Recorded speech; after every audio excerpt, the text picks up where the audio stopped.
오늘 말씀은 잠언 18장 1절부터 24절. 제목은 여호와의 이름은 견고한 망대입니다. 성경은 공동체에 대한 말씀을 많이 합니다. 무엇보다 하나님께서 삼위일체로 계시기에 성경의 시작도 공동체라고 할 수 있겠습니다. 천지 만물을 창조하셨을 때도 암컷과 수컷으로 만드셨죠. 아담도 혼자 있지 않게 하시고 파트너 하와를 만들어 주셨습니다. 교회를 말씀하실 때도 당신의 몸과 같다고 하셨습니다.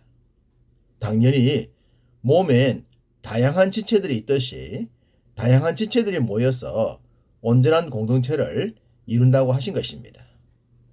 그렇기 때문에 인간이 인간다운 삶을 살기 위해선 다른 사람과 함께 살아야 합니다. 그것이 창조의 원리이기 때문입니다. 본문은 바로 그러한 말씀으로 시작합니다. 1절, 무리에게서 스스로 갈라지는 자는 자기 소욕을 따르는 자라 온갖 참 지혜를 배척하느니라. 무리에게서 갈라지는 자에 대해 말씀합니다. 이것은 공동체를 이탈하는 행위를 의미하며 공동체를 무너뜨리는 악행에 대한 말씀입니다. 사람은 어차피 혼자 살아가는 존재이지만 그렇다고 자기만 살겠다고 다른 사람들을 외면하는 것은 옳지 않죠. 바로 그러한 것을 지적한 말씀입니다. 하나님은 하나님의 백성들이 자기 혼자만 잘 사는 것을 원치 않으십니다. 무엇보다 우리보다 약한 자들이나 부족한 자들과 함께 하기를 원하시죠. 그러한 관점에서 본다면 무리에게서 갈라져서 무리를 힘들게 하는 자는 지혜자라고 할 수가 없는 것입니다. 이스라엘 백성들이 출애굽 후 광야의 길을 갈 때에 관련된 말씀입니다. 신명기 25장 18절. 곧 그들이 너를 길에서 만나 내가 피곤할 때에 내 뒤에 떨어진 약한 자들을 쳤고 하나님을 두려워하지 아니하였느니라. 아말렉의 악행에 대한 말씀인데요. 아말렉은 광야의 길로 인해 힘들어 지쳐 떨어진 자들을 공격했습니다. 전술적으로 필요한 방법이겠지만 하나님은 그것을 괘씸하게 여기셨죠. 어쨌든 공동체에서 떨어진 자는 위험에 빠지게 된다는 사실입니다. 동물의 왕국을 봐도 사나운 짐승들이 먹이를 공략할 때 무리에서 떨어진 자들을 표적으로 삼더라고요. 한국 교회가 코로나로 인해 갑자기 영상 예배를 드리게 되었습니다. 어쩔 수 없는 선택이었죠. 그렇지만 지금은 상황이 달라졌어요. 얼마든지 정상적인 예배를 드리게 되었는데 여전히 홀로 예배하는 자들이 많습니다. 그것은 영적으로 아주 위험해요. 공동체를 이루지 못하기 때문입니다. 공동체를 이루지 못한 신앙은 악한 사탄의 목표가 되고 결국엔 피해를 입게 된다는 사실입니다. 그러므로 지혜자답게 공동체를 세우는 사람이 되어야 할 것입니다. 3절, 악한 자가 이를 때에는 멸시도 따라오고 부끄러운 것이 이를 때에는 능력도 함께 오느니라. 지난 시간에 친구에 대한 말씀을 드렸는데요. 오늘 본문에도 친구에 대한 말씀이 있습니다. 24절, 많은 친구를 얻는 자는 해를 당하게 되거니와 어떤 친구는 형제보다 친밀하니라. 친구와 관련된 참 좋은 말씀이죠. 친구는 함께하는 관계라고 했습니다. 무엇보다 어려움을 당했을 때 힘이 되어주는 관계죠. 그렇지만 이와는 정반대의 관계도 있어요. 악한 자에게 멸시가 따라오고 부끄러운 일엔 능력도 함께 온다는 내용입니다. 마치 친구처럼 말입니다. 악을 행하는 자들은 힘이 있고 자신의 뜻을 관철시킬 수 있다고 믿기에 악행하는 것을 멈추지 않습니다. 그러나 사람의 행위엔 반드시 보응이 따르죠. 멸시와 능력 그리고 부끄러움입니다. 좋은 친구를 사귀지 않고 악을 도모하는 삶엔 좋은 것이 떠나지 않습니다. 악한 사탄은 사람을 파괴시키는 것이 목적인데 악을 행하는 자들에게 반드시 나쁜 것들을 따라 붙인다는 사실을 잊지 않아야 할 것입니다.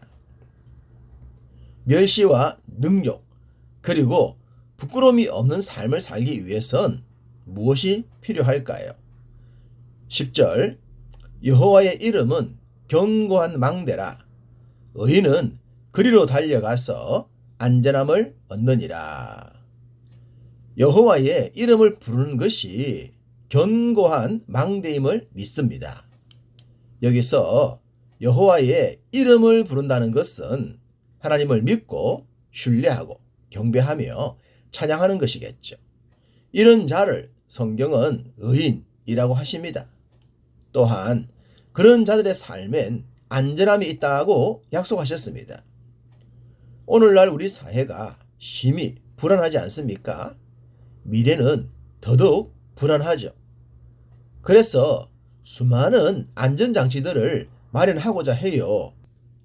이왕의 안전장치를 마련하고자 한다면 진짜로 확실한 안전장치를 찾아야겠죠. 그것이 바로 여호와의 이름을 부르는 것입니다. 하나님을 믿고 신뢰하면 할수록 하나님께서 우리의 남은 삶에 보디가드가 되어주실 것입니다. 난공불락의 도성처럼 말입니다. 하나님을 믿고 신뢰하게 되면 우리의 삶에 나타나는 한 가지 증거가 생깁니다. 12절 사람의 마음의 교만은 멸망의 선봉이요 겸손은 존귀의 앞잡이이니라. 자주 등장하는 말씀입니다만 교만한 사람은 정말로 진절머리가 나죠. 지 잘남을 자랑하는 것도 모자라 남을 무시합니다. 무시를 넘어 멸시하고 조롱하고 정신적 살인과 같은 행동을 밥 먹듯이 하곤 합니다. 이런 사람이 되지 않기 위해선 조절 능력이 있어야 한다고 했습니다. 그 능력은 하나님의 말씀에 있습니다. 우리가 우리 삶의 주인이 아님을 알게 하는 말씀. 그래서 교만 그 자체가 죄라는 것을 알게 하는 말씀이 있어야만 합니다.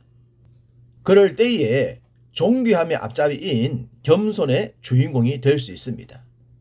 사람들은 거짓으로도 겸손한 척 할 수가 있어요. 그러나 하나님의 말씀을 바르게 믿게 되면 거짓 겸손도 죄라는 것을 알게 됩니다. 진짜 겸손은 이럴 때 나옵니다. 진짜 겸손이야말로 약자들과 적게 가진 자들과 함께 하게 만듭니다.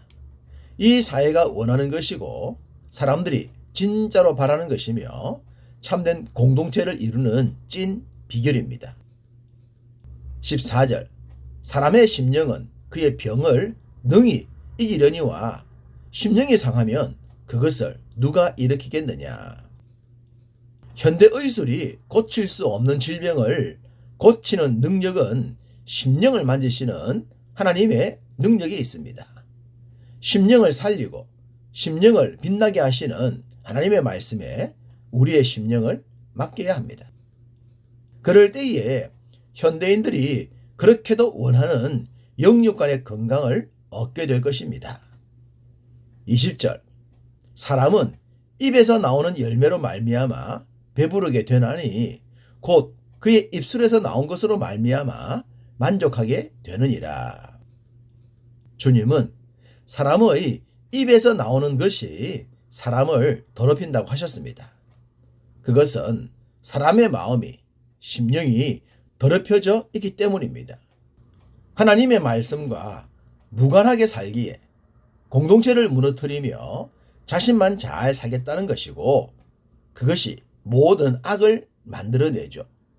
그러므로 함께 살아갈 수 있는 말과 행동이 우리의 친구가 되도록 주의 가르침에 온전히 우리 자신을 맡겨드릴 수 있기를 간절히 소망합니다.